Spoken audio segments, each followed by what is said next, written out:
4-5 महीने पहले देखेंगे तो कांग्रेस को 10 में से 5 लोकसभा की सीटें मिली। राजकुमार सैनी ने पूरे देश से इंडिया अलायंस को लगभग 100 पार्टियों से ज़्यादा लोगों का समर्थन दिलवाया। इस वजह से हरियाणा में कांग्रेस 10 में से 5 सीटें जीतने में सफल रही। 43 सीटों से वहाँ पर बीजेपी आ गई थी 36 सीटों। वो 36 सीटों पर बीजेपी क्यों आई थी, किसके कारण आई थी और क्या वजह थी जिसके कारण बीजेपी को बैकफुट पे आना पड़ा? वो वजह कुछ और नहीं, उस वजह थी राजकुमार सैनी। राजकुमार सैनी जमीन नेता हैं, जमीनी स्तर पर काम करते हैं और लोगों से सीधे संपर्क है। राजकुमार सैनी ने हरियाणा में ओबीसी को और खासकर दबे कुचलों को राजनीति में आगे उनकी बातों को उठाया, उनके मुद्दों को उठाया। इसलिए राजकुमार सैनी जब वहाँ लड़े तो उनका पिछड़ा वर्ग और दलित जातियाँ हैं, जो अन्य समाज के लोग हैं, जो शोषित लोग हैं, वो पूरे के पूरे किसान वर्ग, कमेरा वर्ग, वो पूरा का पूरा राजकुमार सैनी के साथ जुड़ गया। साथियों नमस्कार, मैं हूं विवेन सिंह और आप देख रहे हैं क्लाउड न्यूज़ नेटवर्क। हरियाणा चुनाव के नतीजे लगभग आ चुके हैं और स्थिति एकदम क्लियर हो चुकी है कि बीजेपी सरकार बनाने जा रही है। हरियाणा में बीजेपी की सरकार है, लेकिन हरियाणा में किसानों का विरोध था, पहलवान भी विरोध कर रहे थे और कई सारे विरोध प्रदर्शन चल रहे थे। उसके बावजूद भी कांग्रेस सरकार क्यों नहीं बना पाई, क्यों कांग्रेस सत्ता तक नहीं पहुंच पाई, क्या ऐसी वजह हैं? अभी हाल ही में 3-4 महीने पहले जब लोकसभा के इलेक्शन हुए थे तो कांग्रेस को 10 में से 5 सीटें मिली थी। उससे पहले चुनाव पर अगर नज़र डालेंगे तो वहाँ पे कांग्रेस को 10 में से 10 सीटें हारी थी कांग्रेस। लेकिन बीजेपी को लोकसभा चुनाव में हरियाणा में नुकसान हुआ था। उसके बावजूद भी बीजेपी हरियाणा में स्पष्ट बहुमत सरकार बनाती हुई नज़र आ रही है। नज़र क्या, लगभग सरकार बन ही गई है, बढ़त पे है। लेकिन कांग्रेस सरकार नहीं बना रही। क्या वजह क्या रही, क्या कारण रहे कि कांग्रेस सरकार नहीं बना पा रही? क्या नाराज़गी थी? उन्हीं सारे मुद्दों को लेकर आज हम बात करेंगे। सबसे बड़ी वजह है जो मुझे लगता है कि कांग्रेस में भूपेंद्र हुड्डा की जिद या राहुल गांधी जो कहते हैं वो ना कर पाना। राहुल गांधी ने पूरे लोकसभा इलेक्शन में संविधान की बातें की थी। उन्होंने पूरे लोकसभा इलेक्शन में संविधान दिखाते भी रहे थे पूरे इलेक्शन। लेकिन क्या राहुल गांधी संविधान तो दिखा रहे हैं, जाति जनगणना की बात तो कर रहे हैं, क्या जाति के आधार पे अपने संगठन में लोगों को तवज्जो देते हैं? प्रदेश लेवल पे या फिर राष्ट्रीय कार्यकारिणी में क्या भागीदारी है? संगठन में भागीदारी सभी को दे रहे हैं? कांग्रेस की हार की वजह में सबसे बड़ा कारण यही है कि जो कांग्रेस कहती है वो कर नहीं रही। कांग्रेस में राहुल गांधी, प्रियंका गांधी के अलावा कोई चेहरा नज़र नहीं आता। पूरे कैंपेनिंग में राहुल गांधी, प्रियंका गांधी, एक आध दो जगह खड़गे साहब भी गए, लेकिन राहुल गांधी वजह वजह सबसे बड़ी वजह जो मुझे लगती है हरियाणा चुनाव में कि जो अति पिछड़ी जातियां हैं, शोषित वंश है, ओबीसी वर्ग है, उनको कांग्रेस ने नहीं साधा।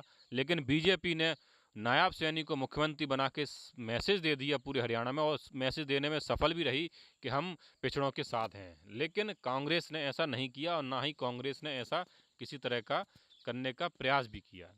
हम चलते हैं थोड़ा पीछे, पिछले आज से 5 साल पहले जब हरियाणा में विधानसभा के चुनाव हुए थे, लोकसभा चुनाव के तुरंत बाद वहाँ पे बीजेपी को नुकसान हुआ था। लोकसभा चुनाव के तुरंत बाद विधानसभा में 47 सीटों से वहाँ पे बीजेपी आ गई थी 36 सीटों पे।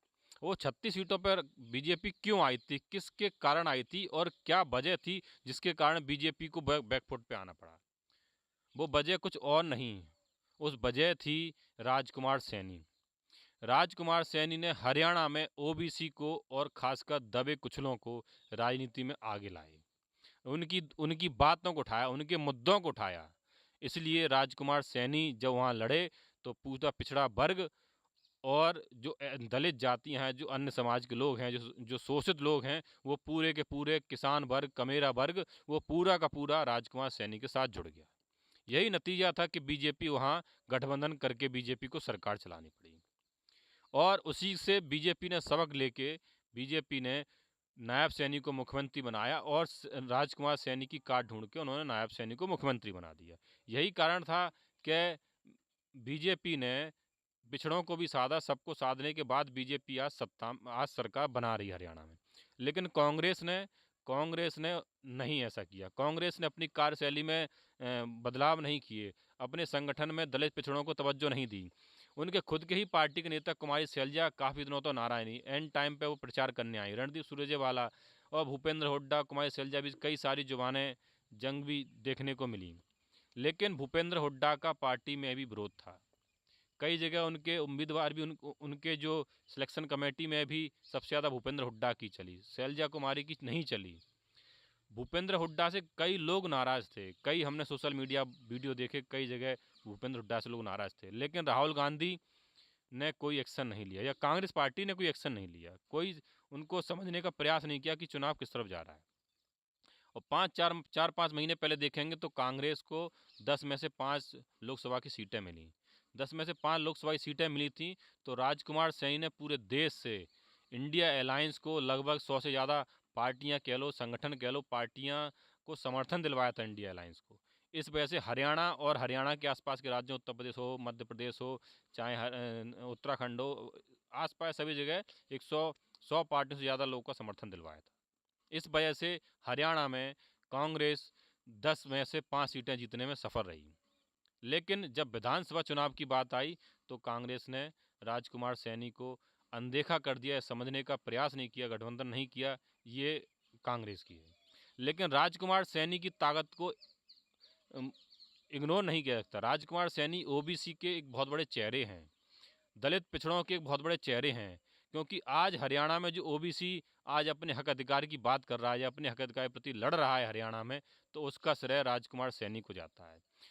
वो भिवानी की वो रैली शायद कोई नहीं भूल सकता, जब राजकुमार सैनी के रास्ते रोके गए थे। राजकुमार सैनी ने वहाँ पे जाके भाषण दिया था भिवानी में, 5 रास्ते रोक दिए थे भिवानी जाने के।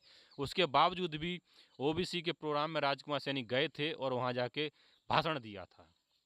राजकुमार सैनी की अनदेखी करना बीजेपी के लिए भी बहुत भारी पड़ा था, और यही बात है कि आज कांग्रेस को भी बहुत भारी पड़ गई। यह कह सकते हैं कांग्रेस ने अनदेखी करके बहुत गलत किया। लेकिन अब कांग्रेस में क्या चल रहा है, क्या नहीं चल, कांग्रेस जाने। हरियाणा में लगभग पिछले 3 सालों से मैं जा रहा था, वहाँ की राजनीतिक पृष्ठभूमि समझ रहा था। समझने के बाद जो पता चला था वो यही था कि राजकुमार सैनी जमीनी नेता हैं, जमीनी स्तर पर काम करते हैं और लोगों से सीधे संपर्क है। वहाँ कोई बिना प्रोटोकॉल के लोग राजकुमार सैनी से मिल सकते हैं, बात कर सकते हैं, अपनी बात को कह सकते हैं। यही राजकुमार सैनी की सबसे बड़ी ताकत है। इसीलिए राजकुमार सैनी को गरीबों का मसीहा कहा जाता है। एक इंडस्ट्रियल होने के बावजूद भी राजकुमार सैनी के अंदर गुरूर नहीं है, जो वहाँ के लोग कहते हैं हरियाणा के, क्योंकि मैंने वहाँ के जाके राजनीतिक पृष्ठभूमि को समझा। लेकिन अब भाई सरकार बीजेपी की बन गई, कांग्रेस ने नहीं समझा। अब आएगी क्या परिस्थिति रहेंगी, क्या रहेगा। और युद्ध राजकुमार सैनी ने अपनी विचारधारा से कभी समझौता नहीं किया, चाहे सरकार बीजेपी की हो चाहे कांग्रेस, कोई भी पार्टियां हो, अपनी विचारधारा से कभी समझौता नहीं किया। वो दलित पिछड़ों के लिए हमेशा आवाज़ उठाते रहे और आज भी आवाज़ उठा रहे हैं। वो 100% आरक्षण की बात करते हैं, जिसकी इतनी भागीदारी उसकी उतनी हिस्सेदारी की बात करते हैं। लेकिन चंद्रशेखर रावण, पिछली बार बहुजन समाज पार्टी का और राजकुमार सैनी का गठबंधन था तो बीजेपी कमज़ोर हुई थी, लेकिन इस बार बीएसपी और इनेलो का गठबंधन था, उसके बावजूद भी बीजेपी को कोई कुछ नहीं। बीजेपी का अगर कोई पूरे हरियाणा में अगर कोई वोट काट रहा था, कोई टक्कर दे रहा था, तो वो राजकुमार सैनी। लेकिन राजकुमार सैनी को किसी कारणवश या उनके दबाव, समाज के दबाव में कारण उनको बैठना पड़ा। बैठने के कारण ही, न्यूट्रल होने के कारण ही, राजकुमार सैनी के न्यूट्रल होने के कारण ही बीजेपी को आज बहुमत मिला है। लेकिन कांग्रेस इसको नहीं समझ पाई।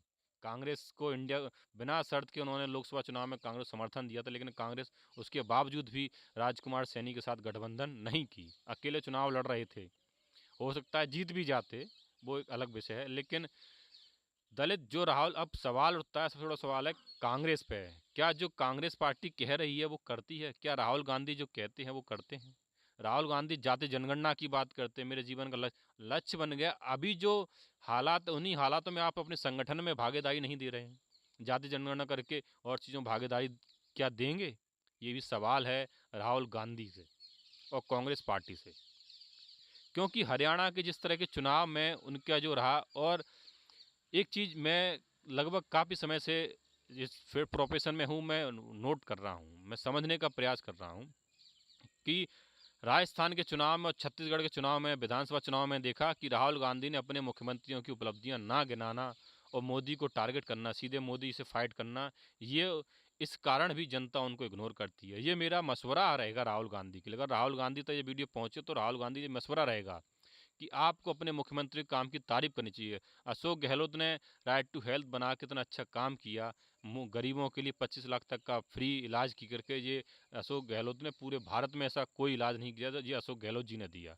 छत्तीसगढ़ में भूपेश बघेल जी ने बहुत अच्छा काम किया, लेकिन उनकी तारीफ नहीं करी। वहाँ जाके सीधे मोदी जी को पनौती हो गए, ये हो गए, इस तरह की जो बातें की, मुझे लगता है कि यही सबसे बड़ा हार है। और हरियाणा चुनाव में भी राहुल गांधी का अगर आप भाषण सुनेंगे तो भाषणों में मोदी के विरोध के अलावा कुछ नहीं था, सिवाय मोदी का विरोध, संविधान दिखाना। लेकिन संविधान दिखाने के बावजूद भी आप संविधान की बात नहीं मान, ये सबसे बड़ा सवाल है। आप लोगों की क्या राय है इस वीडियो को लेकर? आप अपनी राय कमेंट बॉक्स में जरूर बताइएगा।